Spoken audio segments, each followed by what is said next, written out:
Olá, alunos e alunas das turmas de primeiro ano da Escola Ubirajara, sejam bem-vindos a mais uma aula de Geografia. Nós estamos na quarta aula de Geografia do segundo bimestre e o tema da nossa aula hoje será Teorias sobre a origem de tudo. Na nossa aula passada, nós concluímos os assuntos de cartografia e a parte de geografia instrumental, que normalmente dá embasamento para o nosso início dos estudos de geografia do ensino médio. Vimos os elementos que constituem um mapa, fizemos uma introdução ao entendimento da linguagem cartográfica, com o estudo da cartografia temática, fizemos um apanhado para a compreensão da importância da cartografia dentro da nossa sociedade. Estudamos os principais produtos cartográficos, as principais formas de representação da superfície terrestre e fizemos também um estudo sobre as várias tecnologias a serviço da cartografia. Na aula de hoje, nós vamos introduzir a parte da geografia física e, nesse sentido, nós vamos começar falando sobre as teorias que explicam a origem do universo, a origem do planeta Terra, a origem da vida, etc. Então, essas teorias eu vou apresentar de uma forma bastante diversa, sob vários pontos de vista diferentes. Mas, fundamentalmente, buscaremos compreender a principal teoria científica aceita hoje, que é a teoria do Big Bang. Contaremos de uma maneira bastante resumida o passo a passo até o surgimento do sistema solar e do planeta Terra. Ao final da nossa aula, também falaremos um pouco sobre a escala do tempo geológico. Os assuntos da aula de hoje vocês podem procurar no livro didático de vocês, no capítulo 5. Ele está disponível para consulta no site da escola, o arquivo em PDF. Há muito tempo, desde o seu início, o ser humano questiona a origem do universo, a origem do planeta Terra, a sua própria origem. E essa curiosidade acabou por criar fundamentos para um conjunto de teorias, de mitos, que tentam dar uma explicação para essa origem. Entretanto, no último século, século XX e agora no século XXI, a humanidade teve um grande desenvolvimento, técnico, científico e informacional. E graças à difusão desse conhecimento, dessas informações, os seres humanos eles conseguiram avançar, eles conseguiram ter um avanço tecnológico que vai auxiliar no processo de busca às respostas para essa pergunta. Quando surgiu o universo? Como surgiu o universo? O que nós temos de concreto ainda é muito pouco, mas nós já estamos nos encaminhando para as respostas a essas perguntas. E isso graças tanto ao auxílio das tecnologias quanto ao intercâmbio de conhecimentos científicos. Quanto à origem do universo, são muitas as teorias que buscam explicar a criação. Porém, entre a classe científica, como acabei de dizer, o Big Bang é a teoria mais aceita, tanto entre os cientistas da área de estudo do espaço, como na academia de maneira geral. Contudo, os avanços técnicos científicos da humanidade, eles são bastante recentes. E antes da existência disso, quem dava essa explicação era o criacionismo religioso, a mitologia e a filosofia. Elas buscavam, de alguma maneira, dar uma explicação para essas questões, certo? Então, essas outras áreas do conhecimento humano, elas tentaram dar uma explicação de como surgiu as coisas, e algumas até de forma antagônica. Por exemplo, lá na Grécia Antiga, eles diziam que o universo surgiu do caos. E o caos, gente, ele era personificado na figura de um deus. Ele vivia em um ambiente que era escuro, né, de trevas, vazio, sem nada, e então ele resolveu criar Gaia, que é a Mãe Terra. Criou juntamente com Gaia Eros, o amor, Nix, que era a noite, e Tártaro, que eram as profundezas da terra, ou o inferno. Gaia se viu muito sozinha e criou Urano, o céu, e se tornaram amantes.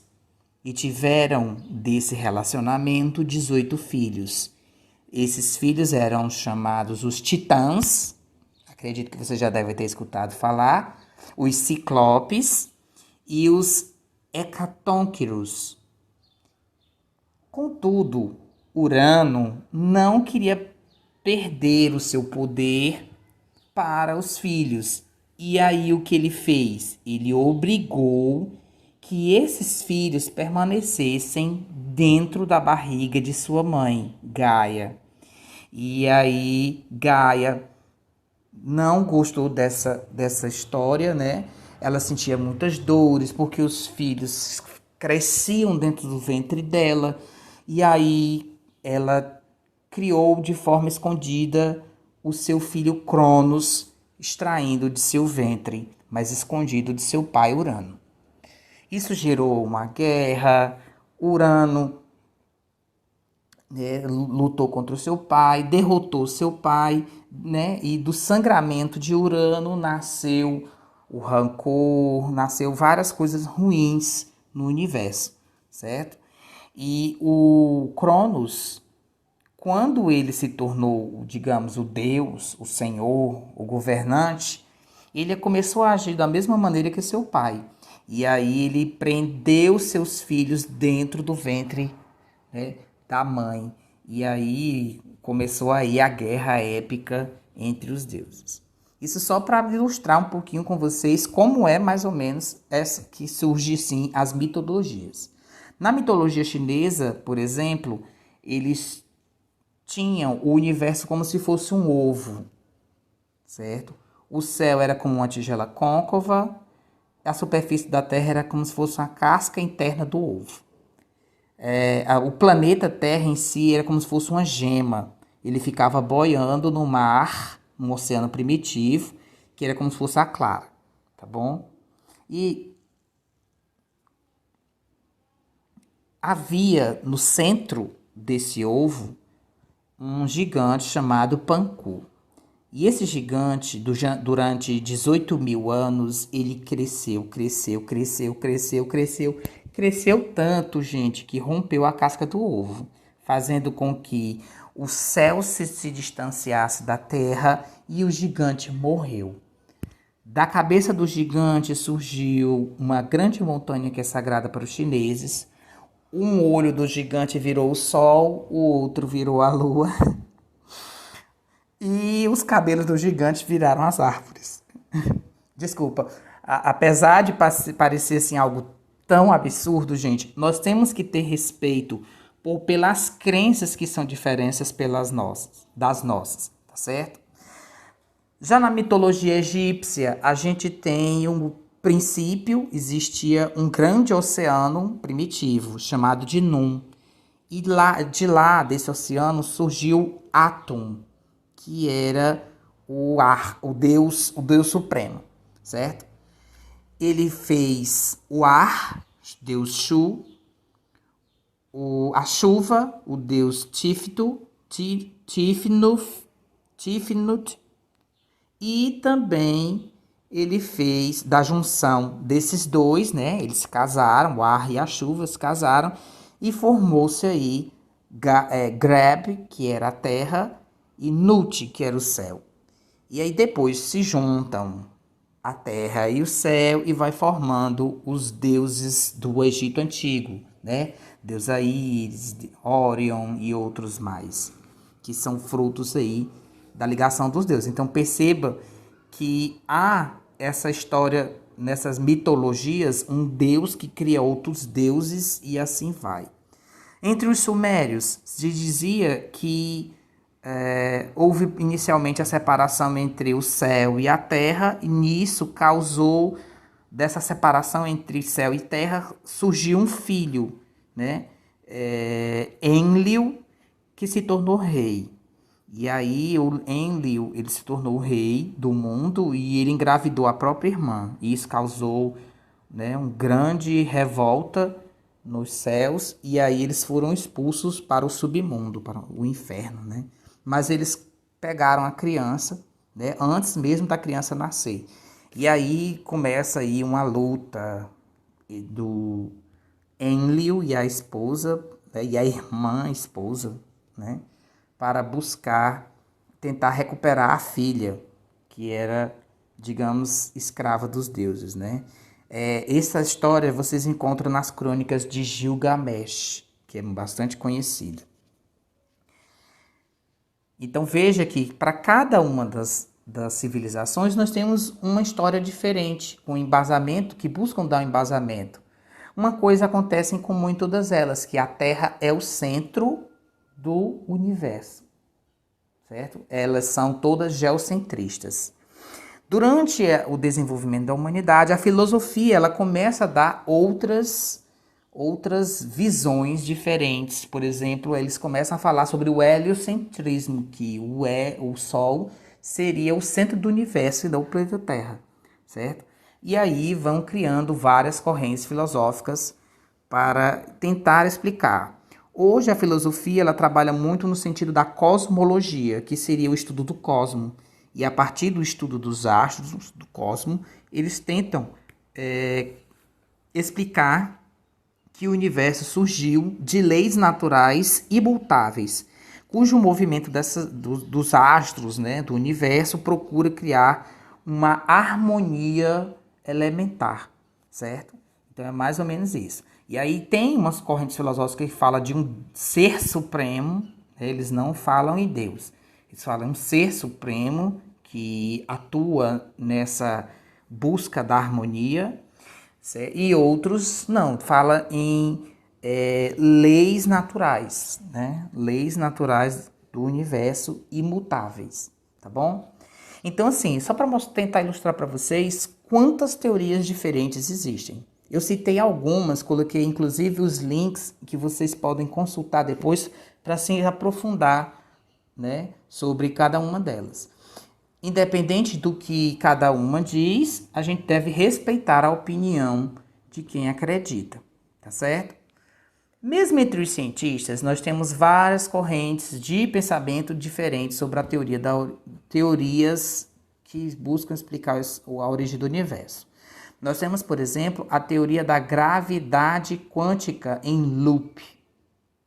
Enquanto a teoria do Big Bang se baseia na relatividade de Einstein, a gravidade quântica em loop se sustenta na física quântica. A princípio, esse pensamento reorganiza a ideia de continuidade do espaço-tempo proposto pela teoria da relatividade. Assim, o espaço-tempo seria granular e esses grãos seriam organizados uns aos lados dos outros, dando uma impressão de continuidade. Logo, não haveria uma singularidade, como no Big Bang, mas um grande encontro de um universo anterior que entrou em colapso, semelhante a um buraco negro. A teoria M, ela tenta basear-se tanto na relatividade geral quanto na mecânica quântica. E ela, de certa forma, une as outras duas teorias, a da gravidade quântica de loop e a teoria de Big Bang. Com isso, as diferentes teorias, elas estariam todas essencialmente corretas, e para isso é necessária a compreensão da existência de 11 dimensões simultâneas, sendo 10 dimensões e o tempo. Dessas dimensões, 4 delas seriam conhecidas dos seres humanos, mas os seus efeitos teriam influência sobre o desenvolvimento das outras, né? Teriam influência sobre o desenvolvimento de outros universos possíveis e acabariam influenciando de alguma maneira os seres humanos, apesar da gente não poder ter o conhecimento sobre elas. Assim, o nosso universo, segundo a teoria M, é parte de um multiverso constituído de inúmeros outros que se afastam, se expandem, se chocam, recomeçam, certo? E assim vai. Ela é bem complexa, essa teoria. Temos a teoria da seleção natural cósmica, segundo a qual, né, baseada na teoria de Darwin, existem diversas variáveis que impossibilitariam a organização do universo e do surgimento da vida. A maneira de regular esse acaso seria a existência de um processo seletivo cosmológico que permitiu que nosso universo surgisse a partir de outro muito similar. Já a teoria do universo oscilante afirma que o Big Bang é apenas o início de um processo de expansão, que ainda se encontra presente. Entretanto, a energia liberada pela grande explosão que deu origem a esse universo possui um limite. Nesse cenário, o efeito gravitacional dos corpos atua como uma força contrária à expansão. Em um momento, a força gravitacional se tornará maior que a energia gerada pela expansão, dando origem ao processo inverso, que seria o encolhimento do universo, ou retração. A retração do universo culminará no oposto do Big Bang, o chamado Big Crunch, que é como se fosse, gente, um buraco negro gigante que engoliria o universo todo, certo? A teoria do Big Bang. Segundo a teoria do Big Bang, o nosso universo teria aí uma origem em torno de 13,7 e 14 bilhões de anos. A origem de uma grande explosão. Essa explosão teve no início, uma singularidade, que seria o que nós chamamos de átomo original. Segundo essa teoria, toda a massa que compõe o universo hoje estaria reunida em uma bolinha, mais ou menos do tamanho de uma bola de ping-pong. Isso geraria um átomo muito denso, né, infinitamente denso, extremamente quente, que concentrou muita energia e acabou por explodir, dando origem aí à expansão do universo. A partir da explosão desse núcleo de altíssima densidade e temperatura, o universo entrou em um estado de expansão, sofrendo gradativamente resfriamento e produzindo aí a matéria. Assim organizaram-se as galáxias, as estrelas, os planetas, etc. Em resposta para a origem do universo, foi elaborada essa resposta para a origem do universo foi elaborada pelo astrônomo belga Georges Lemaitre, tomando por base a teoria da relatividade proposta por Albert Einstein. O universo em expansão, proposto por Lemaitre, foi confirmado por Edwin Hubble. Galáxias mais distantes se afastam em uma velocidade maior do que galáxias mais próximas, que é a lei de Hubble. Assim, o Big Bang teria dado início ao espaço-tempo, de modo como conhecemos, impossibilitando a existência de um momento anterior. E aí nós temos aqui uma imagem que tenta representar mais ou menos os vários momentos após o Big Bang. Então, no início, nós tínhamos um ato original, muito denso, muito quente, e aí ele, devido a toda essa densidade e energia, ele explode. Quando ele explode, ele arremessa toda a energia que existe no seu interior para o espaço.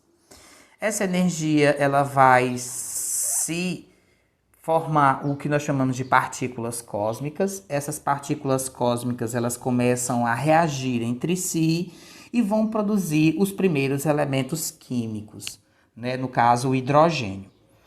O hidrogênio, uma vez formado, né, os átomos de hidrogênio, eles vão colidir e vão formar hélio. Uma vez que eu tenho a formação do hidrogênio e do hélio, eu vou ter a formação das estrelas. Dentro das estrelas, novos elementos químicos vão se formando, como lítio, barônio, o ouro, o oxigênio, o carbono, entre outros. Eu tenho aqui um vídeo, A História da Terra em 2 horas, que ele é muito interessante para que vocês possam consultar para ver em detalhes como aconteceu essa evolução da processo de formação do universo até chegar à nossa estrela, o Sol, certo? E o planeta Terra, tá bom? Tem também um outro vídeo que eu coloquei aqui a descrição, falando sobre a história do Big Bang de uma forma mais detalhada. Eu não tenho como passar para vocês aqui, gente, na aula, porque senão vai ficar um vídeo muito longo. Então, o que aconteceu? Há 4 bilhões de anos surgiu a nossa estrela, o Sol. E com o restante do material da formação do Sol, surgiu o planeta Terra e os outros 7 planetas e os seus satélites naturais, as suas luas, certo? Então, há 4,6 bilhões de anos, ou seja, 4 bilhões e 600 milhões de anos, surgiu o nosso planeta, o planeta Terra. Após o seu surgimento, né, que o planeta Terra ele foi formado com as partículas que sobraram da formação do Sol. 99% dos gases da matéria do Sistema Solar está dentro do Sol. 1% que sobrou formou Mercúrio, Vênus, Terra, Marte, Júpiter, Saturno, Urano, Netuno, Plutão, que é um planeta não, o cinturão de Órion, né? Todas aquelas meteoros e luas que nós temos aqui vagando no sistema solar, tá certo? O planeta Terra, a partir do momento do seu surgimento, da sua formação, o seu tempo ele vai ser registrado em uma escala específica que vai contar o tempo da história do planeta Terra, chamada escala do tempo geológico ou escala geocronológica. Como a unidade de tempo da escala geológica ela é em bilhões de anos, certo? Ela é uma escala de tempo muito maior, então é necessário que vocês entendam, né, como que funciona a organização do tempo dentro dessa escala, tá certo? Inicialmente é interessante vocês verem que todos os nomes... Ai, meu Deus, enganchei. Todas as datas aqui, os números dos anos, eles estão em milhões de anos, certo? Então, quando você vê aqui, ó, 4,500 milhões de anos, quer dizer 4 bilhões e 500 milhões de anos, certo? Ou 4 bilhões e meio de anos. Nós tivemos aí o período chamado de arcaico, ou seja, é o período da formação do planeta. E aí toda essa matéria que formou o planeta estava uma bola incandescente pegando fogo. Quando ela encontra uma ordem, né, quando vai começar a se resfriar a superfície para a formação de uma superfície sólida, nós temos aí o início do período proterozoico, que é 2 bilhões e 500 milhões de anos, tá certo? Então, desde o surgimento da água, da formação dos gases, a formação da atmosfera, da superfície sólida, todos esses eventos da formação do planeta aconteceram nesse momento inicial chamado de arcaico, tá certo? E aí vejamos o seguinte, que a escala do tempo representa uma linha de tempo desde a formação do planeta Terra ao presente, dividida em éons, que são unidades de tempo maiores. Cada éon é formado por várias eras, que são unidades de tempo média. As eras elas são formadas por períodos, então são unidades menores, e os períodos têm as épocas, certo? E dentro das épocas ainda tem as idades, que é esse númerozinho aí.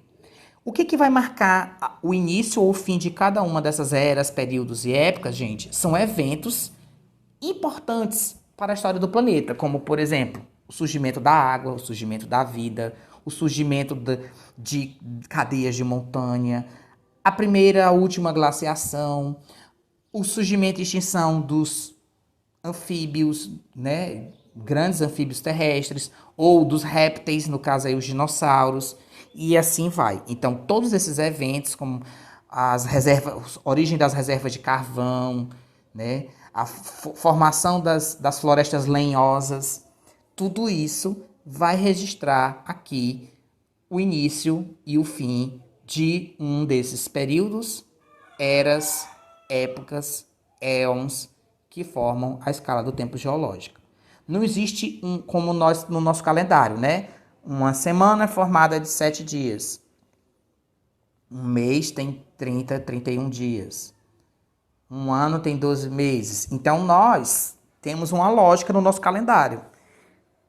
Esse aqui, o tempo que vai entre um momento e outro, não vai seguir uma lógica específica, e sim eventos que foram importantes para o nosso planeta. E aí, que eventos foram esses? Temos aqui uma tabela que vai mostrar isso aí, tá bom? Desde a origem ali do Sistema Solar, vai vendo, ó, antes dos 4,5 bilhões de anos, era o Sistema Solar em formação. De 4,6 bilhões de anos para frente, aí começa o planeta Terra, né? Aí vem formação dos primeiros organismos vivos, organismos multicelulares, a primeira fauna do Mesozoico, vai acontecer aí os primeiros organismos de conchas e etc, etc, etc, etc. Tá certo? Então, os eventos que vão acontecer é que vão marcar aí a passagem de cada um desses períodos, épocas aí da escala geológica, tá bom? Na nossa próxima aula, a gente vai falar sobre estrutura geológica e composição do planeta Terra. E aí eu explico melhor para vocês o processo de formação do planeta, que a gente vai tentar entender como se deu essa lógica da composição do planeta, da sua estrutura, da sua organização. Não deixem de fazer as atividades no formulário e até o nosso próximo encontro. Tchau, tchau.